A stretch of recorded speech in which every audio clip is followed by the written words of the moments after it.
ប្រពន្ធខ្ញុំនៅផ្ទះដល់ពេលហើយវាហៅប្រពន្ធខ្ញុំទៅធ្វើមកហូបឲ្យវាដល់ពេលអញ្ចឹងបើកសម្លេងបាក់លឺហើយចាំលោប្រពន្ធខ្ញុំឲ្យវាកំរាមដល់ពេលខ្ញុំទៅដឹងគេអត់មានវីដេអូមកខ្ញុំតាំងពីចូលឆ្នាំថ្ងៃទី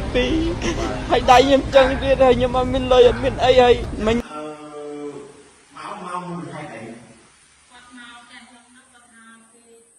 ឈ្មោះខ្ញុំចាំលោកវាចាំខ្ញុំមិនបាទខ្ញុំគាត់ឃើញតែអូនខ្ញុំយកមកក្នុងការ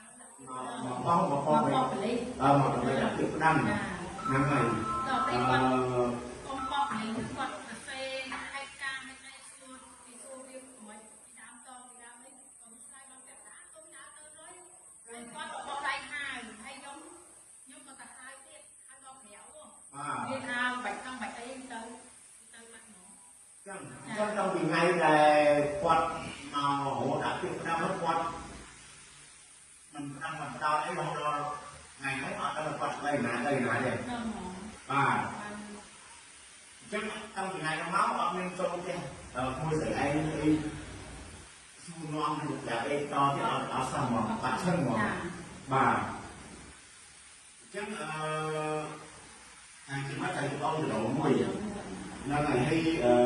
ចុះណាស់ហើយដែរមួយសាច់ឆ្ងាយទៅអូនស្រី